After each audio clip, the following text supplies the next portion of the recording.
The ancient Egyptians have deliberately left us with a cool image of themselves. Ancient Egypt in its Sunday best. It's very difficult to see these people as living flesh and blood. Well, every now and again you get just a little chink in the curtain. There's certainly one here. I'll read you a bit of a story.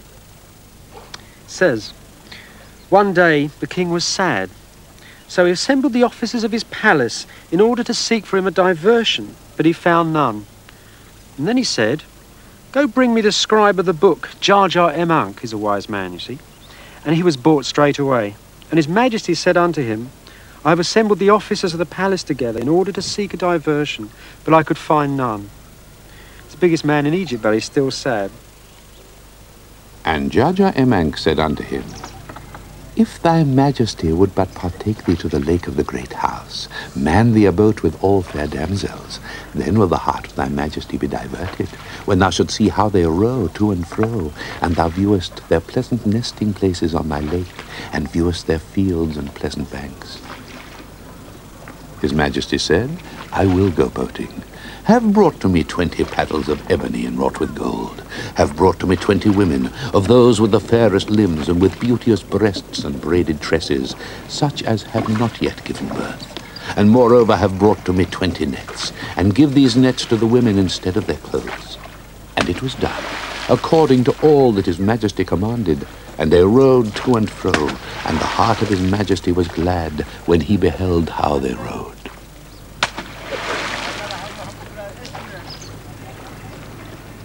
Most of ancient Egypt is public ruins, not private memoirs. That public image is concerned with perfection, control of an eternal state where all have their place.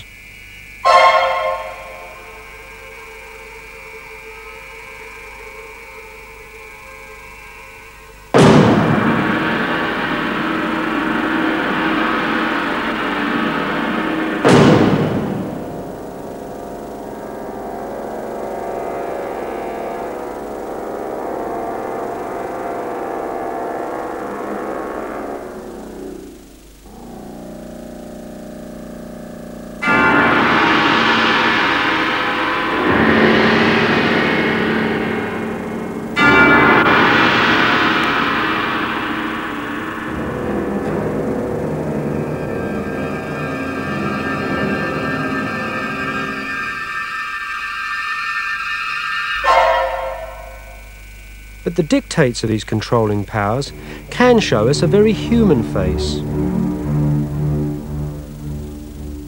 If you take as a concubine one who is happy, known in the town, if she is fickle and lives for the moment, then don't send her away, but make her fat with eating. Joyful ones bring happiness.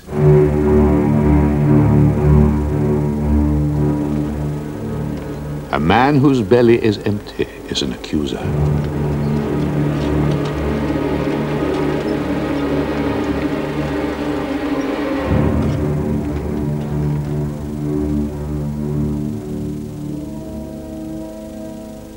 Follow your heart as long as you live, and do no more than is asked for.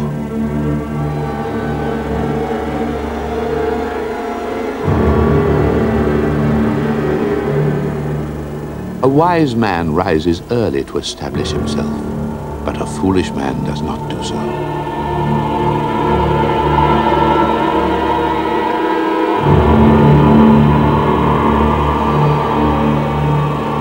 How good it is when a son listens to his father. A son who listens to his father is valued by his superiors.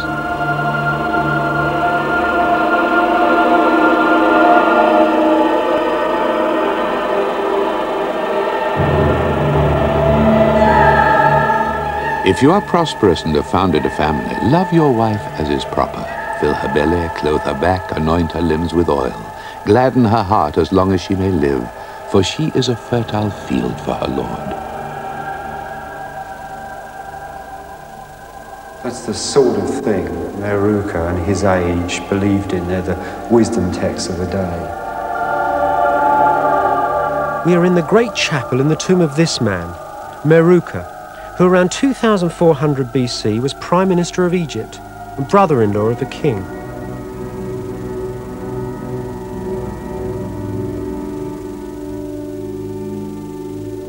The tomb is built in the shadow of his king's pyramid. Even a man of Meruka's position depended upon the king for his continuing power in the next world. The tomb's filled with pictures of Meruka and his family, hunting, shooting, fishing, administering his estate, just like they did in life. These aren't just pictures of Meruka's daily life, old newsreels, or records of jolly hunting japes that Meruka wanted to take with him to the next world. These scenes are very carefully organised, the standard language of every tomb. When the sculptors kept their eyes fresh and their delight in the world, they were the best animal artists of all time. The framework of these lively pictures is as formal as high tea, as ritualised as a church service, but the scenes still manage to show something of everyday life. Meruka's labourers would bring food from his estates to the spirit of their lord. In his lifetime, Meruka would have established a foundation of priests to care for his spirit after death. So what happens today now that the priests are gone? Well, Meruka even has an answer to that. This is your absolutely standard Mark I ancient Egyptian survival kit. If the priests who were delivering the offerings to the tomb stopped, at least this carved on the wall will give you a decent meal to eat and something to wear. Begins from the top. 1,000 bread, 1,000 beer, 1,000 oxen, 1,000 geese, and these signs at the bottom are thousands of special sorts of clothes that you would wear.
Here, the priest would come up and leave the offerings of food and drink for Meruka's spirit to come out from his burial chamber to partake of the offerings they left. And it's still going on because all around in the tomb there are scenes of offerers bringing. So even today, when we've stopped putting the offerings here, still the spirit of Meruka is receiving nourishment from the life of his tomb.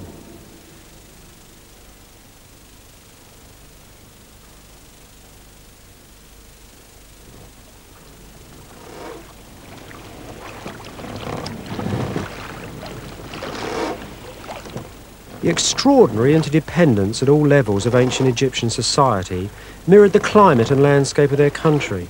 The environment, human society and the gods were all part of a perfectly tuned machine that endlessly revolved around the agricultural year in perfect harmony. From Old Kingdom times, the whole country was organised into a series of units which were run and controlled by the kings, the nobles, and the big temples. Poor old peasants who worked the land had a lot of their taxes taken from them in the form of food. It's a very strange system, really, when you think about it. It means that the offerings that were sent to the temple became a contract between man and the gods, and that contract was in food. It really is one of the few systems in the world that's ever used God to gather the taxes, which of course in Egypt, where the gods controlled the flow of the river and all the elements, is very appropriate.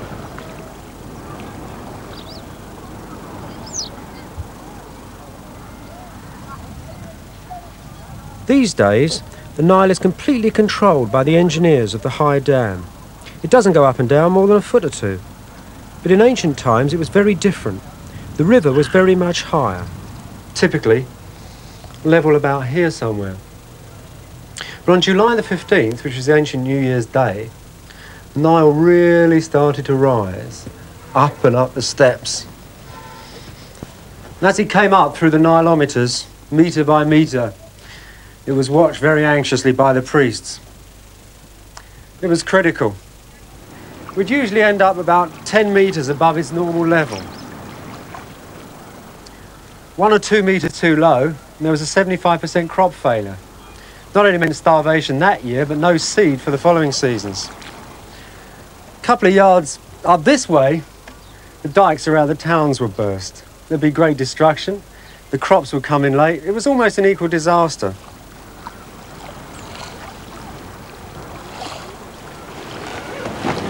And so, you can see that order and regularity, which is so typical of so many things from the Egyptian civilization, isn't really a result of some boring old conservatism, but is really the knowledge that the odd is a disaster, and that the typical, the normal, the average flood is what keeps Egypt prosperous and healthy.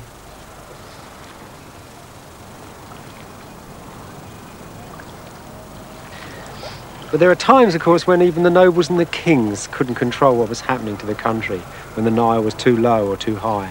And when the gods deserted them, there was real trouble.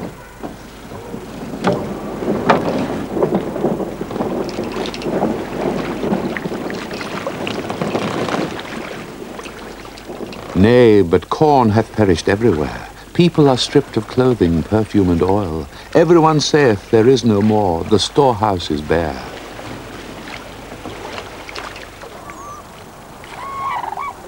Nay, but the face is pale, the bowman is ready. Nay, the plunderers are everywhere.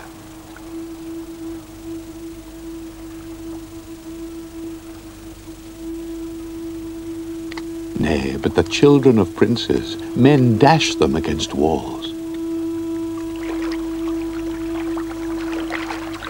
Nay, but the Nile is in flood, yet none plougheth for him. Every man saith, we know not what hath happened throughout the land.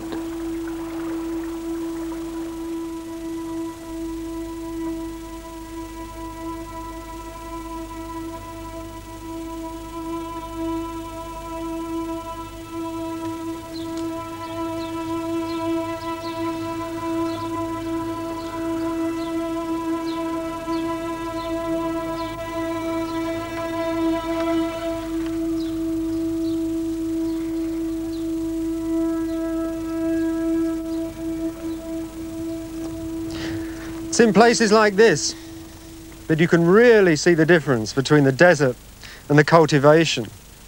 It's really the knife edge between life and death here in Egypt. And it's that knife edge which was affected in the course of the Old Kingdom. The annual flooding of the Nile got lower and lower and lower. And the king's power was affected because he was the guy between the people and the gods. And the people obviously couldn't trust him so much if he wasn't able to give them the goods, produce them the annual inundation and wealth which they wanted. So the country slowly started to sink, and the great ages of the pyramids, the early pyramids, are gone. You can see, if you look at these ones here in Abu Sir, that they're very much smaller and less precisely made. Perhaps it was because of the gradually reducing power of the king and a failing economy that the later kings of the Old Kingdom were no longer able to mobilise the entire nation to build their pyramids for them. But they did have very specialised gangs of masons, and these guys went all over Egypt seeking out the wonderful hard stones that are all over the country. This stone is a beautiful black granite, variegated granite, comes from Aswan, about 600 miles to the south. This here is a basalt, very, very hard stone, brought from the Western Desert, about 600 miles as well. And this is a soft Tura limestone, just from the other side of the river. These columns here, lovely rose granite, also come from Aswan. And this is the name of the king, Sahura, was the second king of the 5th dynasty. Royal names put in cartouches. It's these ovals of rope that go around the hieroglyphs. And all the inscription is cut. The man who holds a small piece of flint and he's going peck, peck, peck, peck, peck, bang, bang like that down the side of the stone. And the finer points are all finished off with soft copper chisels.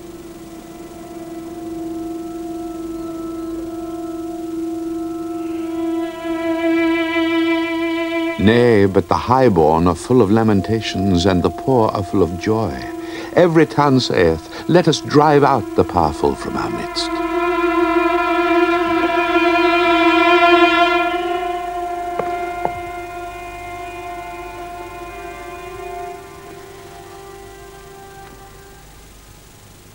Well, this inscription says that the kingdom of Egypt will last for all eternity. But in actual fact, the age of the pyramid builders collapsed about 2100 BC in complete chaos. It was probably a mixture of the bad Niles and the barons, who got so powerful they started to take over the kingship itself. It was an age of terrible chaos. And there are some texts, some very moving texts, that were written at a later period, but they reflect this age very well.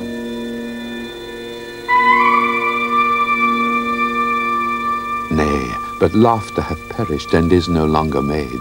It is grief that walketh through the land, mingled with lamentations. Nay, a man goeth to plough with the shield, for the plunderers are everywhere. Nay, but the heart is violent, plague stalketh through the land, and blood is everywhere. And that, of course, was completely true. The hinge had busted, Egypt was flapping around. There was no central authority, no government, no large monuments being made, no law and order nationwide. There was a few pockets that were more or less well governed by local baronies. The Great Age, the Pyramid Age, the age of the great monuments, that had really come to an end.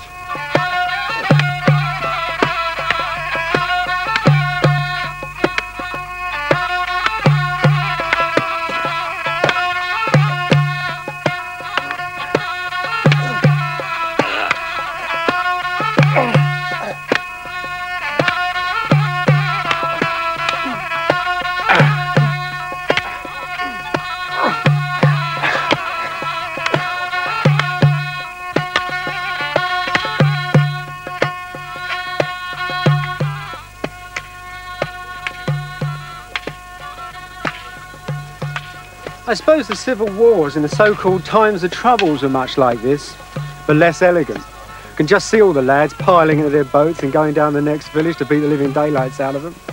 And of course, at times like that, people do get killed. In fact, my driver told me a story the other day. He can't go to the next village near him because the score is 3-2 in their favour.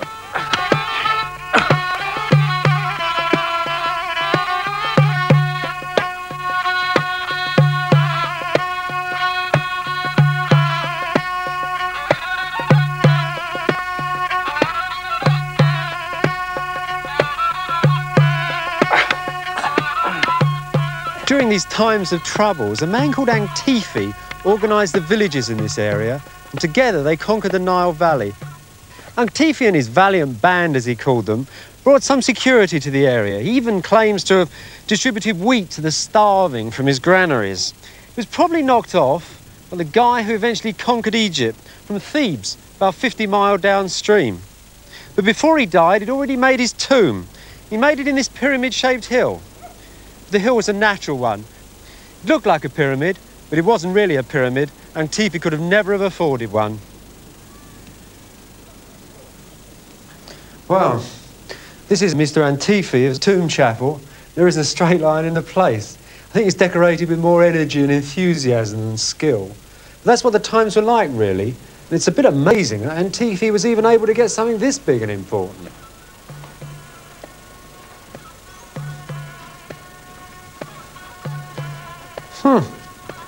Looks like Mr. Antifi is off to a celestial stick fight.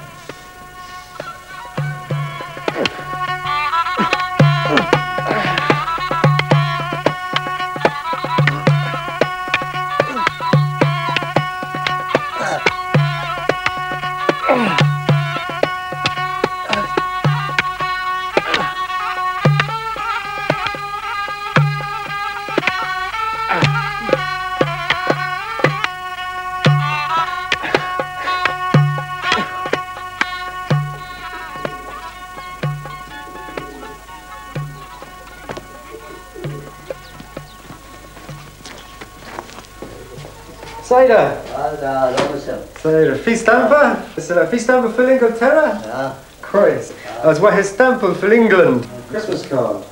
Christmas. Ja, for Christmas card. Yep. Funny old world. Just sending a card for Christmas to my mother.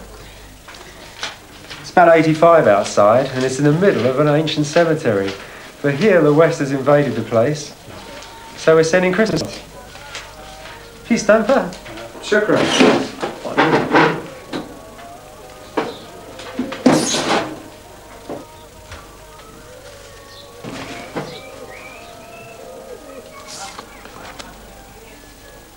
Shukran.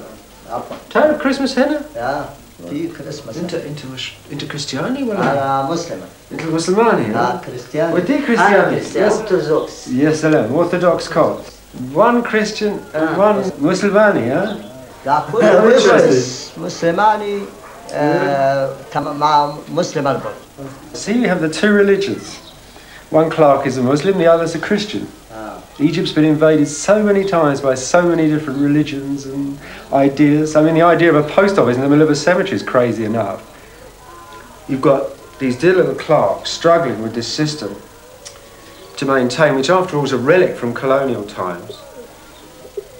It's a strange thing. The invaders often, and especially in the last century after all, came with real terror and produced a lot of misery. They often left things behind. And it's true of the invasion that happened 1700 BC with the Hyksos. They came to the country, they were ill-educated, Asiatic sheep farmers as much as one can know about them.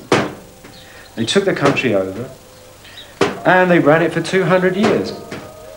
And then the ancient Egyptians took the very devices which they'd been conquered with, new chariots, new swords, different type of shield, and a wonderful new water irrigation system, which is really exactly what Egypt needed. They took all these devices and they used them to make an empire.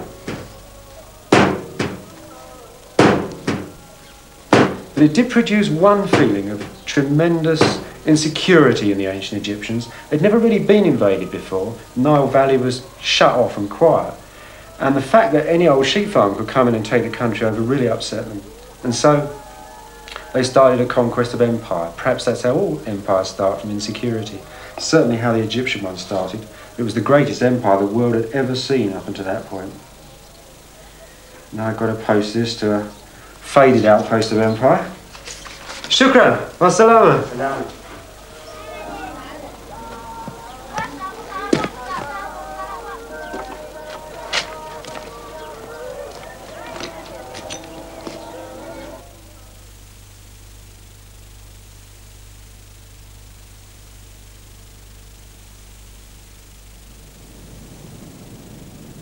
You must wonder what this great empire meant to the ordinary people of Egypt. One thing seems sure. The country prospered, the court grew in size and magnificence, and was filled with politics, personalities, and therefore intrigue. A whole new world opens up, allowing us another rare glimpse behind the mask of state. And some of these new kingdom epics have got more sexy high life in them than a good cabinet scandal.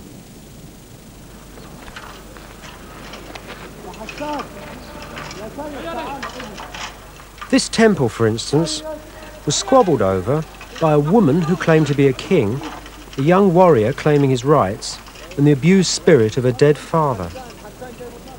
The Egyptologists have really made a ball out of a very complicated story. Even her name has changed over the last 100 years. She started off as Amenitguri. She went to Hatshepsut. Then she went to Hatshepsut. Then she went to Hatshepsut. Then she went to Hatshepsut. Now it's back at Hatshepsut. Story changed a lot too.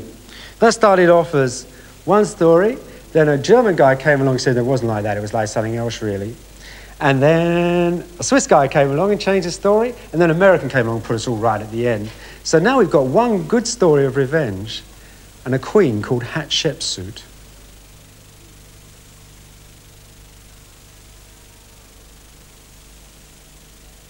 All these old scholarly arguments about who was who in ancient Egypt will be only of academic interest were it not for the fact that the Queen Hatshepsut has become quite a cult figure today. And Thutmose III, well, he's become the Napoleon of ancient Egypt, founder of mighty empires, the man who really made Thebes rich.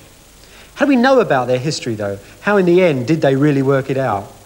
Well, it was really on walls like this. Thutmose III's name's up there. But Hatshepsut's, well, that's smashed and broken. He's taken it out, cut it out. And people have worked out that it was Thutmose III's men who did it.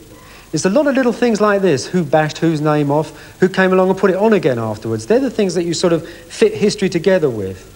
Now, they tell you who was wielding the chisel, but what they don't tell you is what the people thought who were doing it, what their emotions were. There's one little monument here in Deir el-Bahri, up in the cliffs, just up there, that does.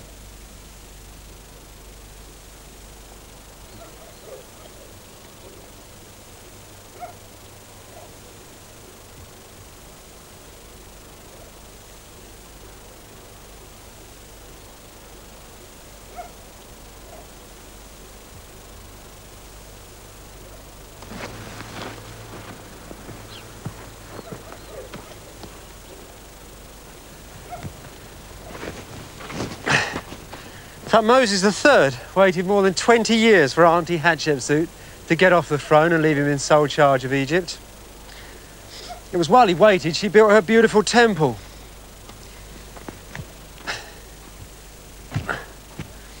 While she was building her beautiful temple, some of Thutmose's cronies used to come and sit up here in this cave just above it and think about things. They also brought their beer with them. And this, it's a 3,500-year-old empty. Egyptians made their beer in a strange way. They fill pots like this up with water and then dump sort of half-baked bread with lots of yeast in it. Made a horrible sticky mess, which fermented rather well. Sometimes they'd strain it and drink it, sometimes they just drank it, but either way I think it made them pretty plastered. Actually, this half-finished tomb, which was already 500 years old when they found it, was used by the lads as a sort of a drinking club. They come in here and sit and drink and think and talk and chatter and paint on the walls and scribble their names about the place. One of the guys was a bit better draftsman than the rest too. And he got to thinking how weird it was that a woman should call herself a king. He made a rather pointed comment about it. The front figure, bending over, is wearing a king's wig, yet is, apparently, a woman. This isn't lavatory humour. It's the ambivalent posture of a woman who would be king. It's a political cartoon. Those drawings aren't the gentlest comments on human behaviour, though when they wanted to, the ancients could describe their sexual feelings in a beautiful manner.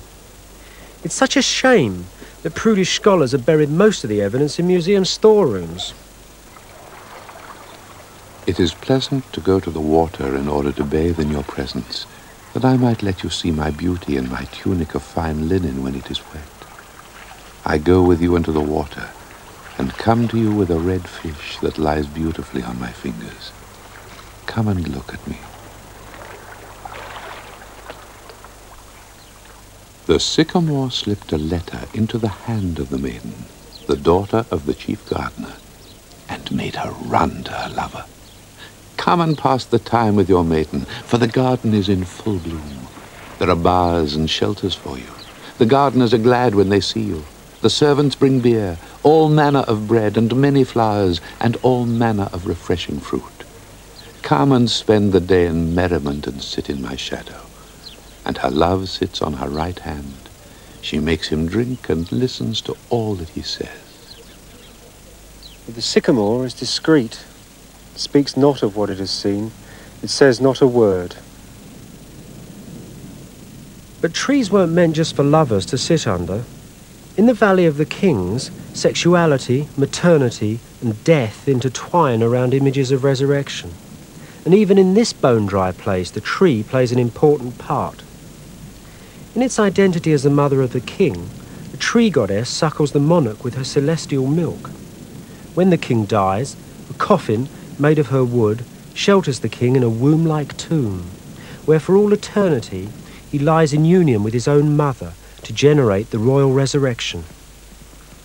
And this is the tomb of Thutmose III, cut deep into the Valley of the Kings, shortly after he managed to kick his auntie Hatshepsut off of the throne.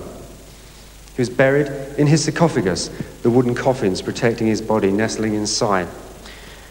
I spent a couple of years in this tomb, measuring all the parts and drawing all the details. And the thing that struck me about it is its extraordinary accuracy.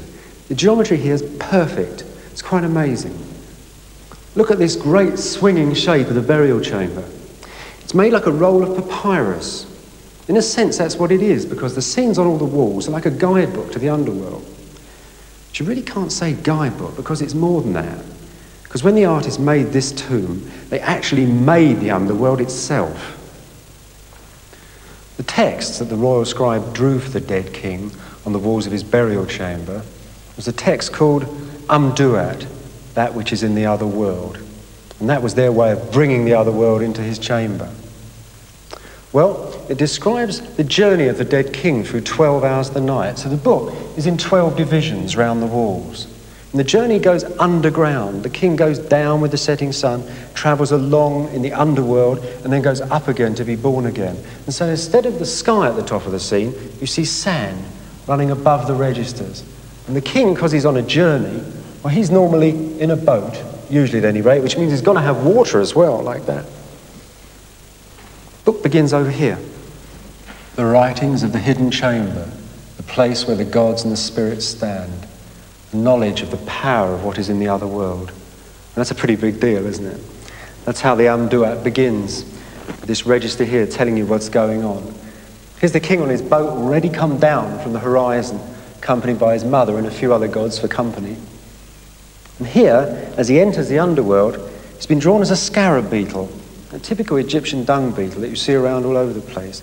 It was a sacred symbol for the Egyptians. It meant transformation, becoming. And that's what was happening to the underworld and the king here.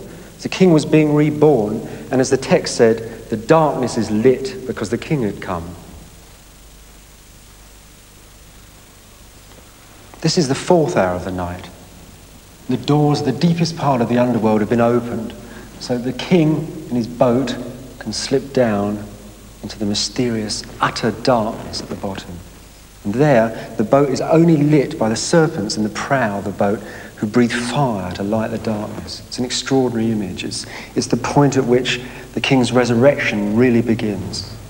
Actually, in the 2nd and 3rd hours, he's been given different bits of him back from earth, such as his mind and his will and other attributes of his soul. And that's what this text is really about. It's not just a collection of fairy stories with snakes and serpents and all that sort of thing.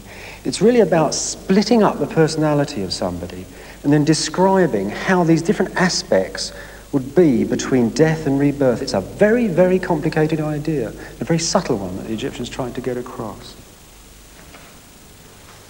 It's in the 5th hour that things really start to go off pop. You can see the gods and goddesses are still pulling the boat along. What's really going in the depths of the underworld is this amazing image here. This is in utter darkness. You see the sand is going right round the edge of it. It's as if the chrysalis of the king is just beginning to move a little. There's a roaring, like the roaring of a sky during a storm, it says. And inside this amazing egg, the 3-headed snake which swallowed the king earlier on is having to disgorge him and is coming up like Horus, the son of the sun god, whose flesh shines like the sun. And he's moving and giving so much energy that he's pushing up these registers. Very unusual in Egyptian art. You don't often see that. And even old Kepa beetle up here has grabbed hold of the tow rope in an effort to drag the king out of the eastern horizon.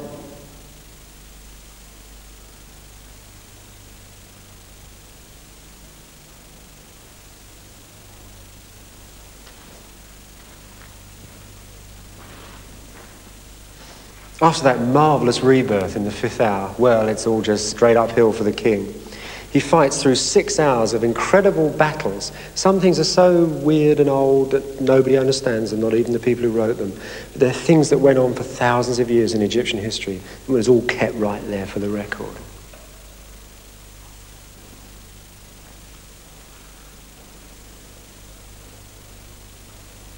So by the time the 12th hour came along, well, it's just like the Hallelujah chorus, Egyptian style. Everything's going for the gods.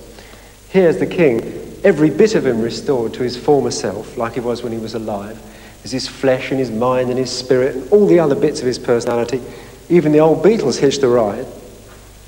The gods who are pulling him, well, they're all looking along. And the great old snake, the old snake who'd fought so many battles with him, he's helping pull as well. And they're pulling him along, and the horizon is curving right down through the picture. And they're pulling him along through the eastern horizon, and there is the beetle pushing the actual disk of the sun through the sky. And whilst this magic event is taking place, down in the underworld, the mummy of the king is left. All the gods of the underworld, well, they're behind him, worshipping him. Now, you know, the Egyptians weren't as daft as to think that if they didn't go through all these rituals and make magic books, the sun wouldn't come up in the morning. They were very intelligent people. But they did think that if it happened outside of the scheme which they put on it, that really it was absolutely meaningless, that life had no point. And if you ask any religious person what their life would be without religion, they would say just that, it would have no point. So that's what the Egyptians were doing, was ordering their understanding of things and making a point. And for Tutmosis III, the way they actually focused his part of the power in the great daily resurrection of the sun, well, that was done here partly, and the power was fused out, focused into his temple. And for that, there was a very special element in the back of his temple, and it was the oldest element in Egyptian religion. It was called the false door.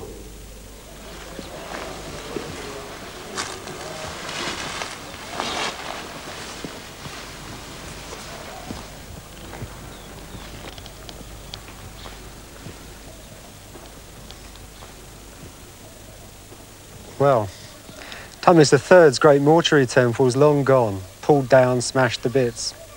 But archaeologists found the great false door from the back and set it up here. It's quite as beautiful as his tomb. And to achieve this sort of elegance, you can leave nothing to chance. Look at this. Everything carefully measured.